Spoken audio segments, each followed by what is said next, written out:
This One News update is brought to you by ANZ. We live in your world.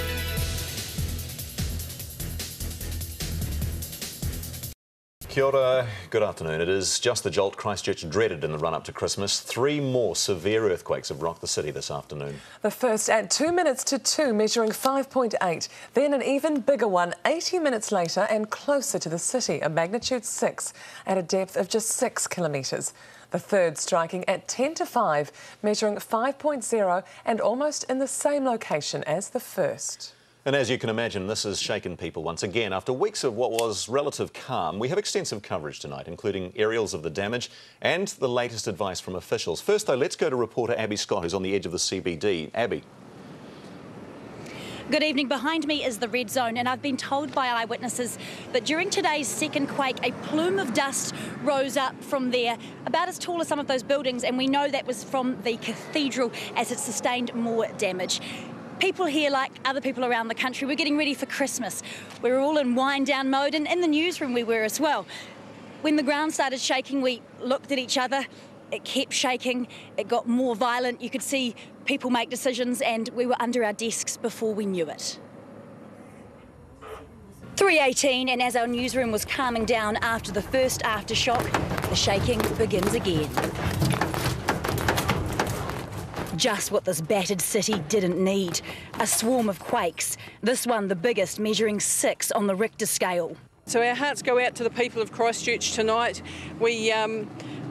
We're just devastated that this has happened at this time of the year, right before Christmas, 2 days before we were all having a break. Most of the council staff had left the building and we were driving home. We'd all said goodbye, and within an hour we were all saying hello again.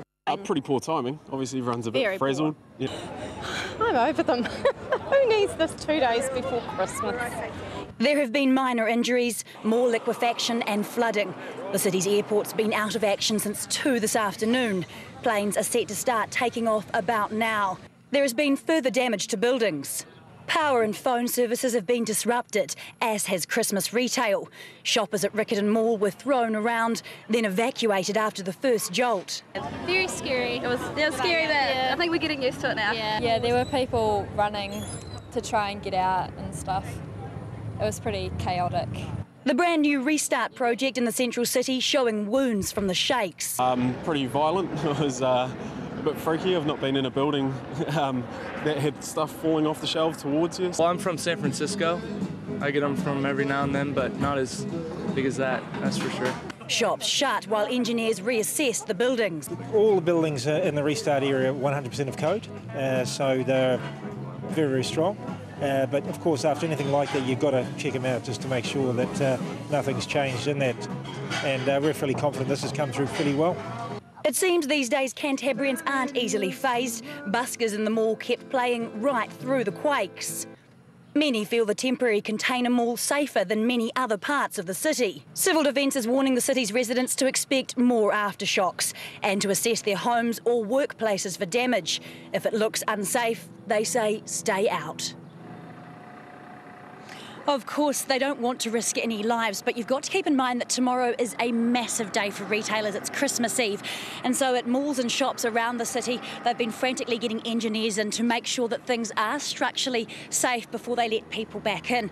I spoke to the manager of the Restart project here in Cashel Mall. He had engineers in when I was speaking with him, and he is confident things will be open tomorrow morning. And at Riccarton Mall, in my story you saw people had been evacuated. At Riccarton Mall, they have said they've had engineers in. Things are structurally safe. They'll remain closed this evening, but will be opening Christmas Eve morning at 9 a.m. For the update, Abby Scott. This One News update is brought to you by ANZ. We live in your world.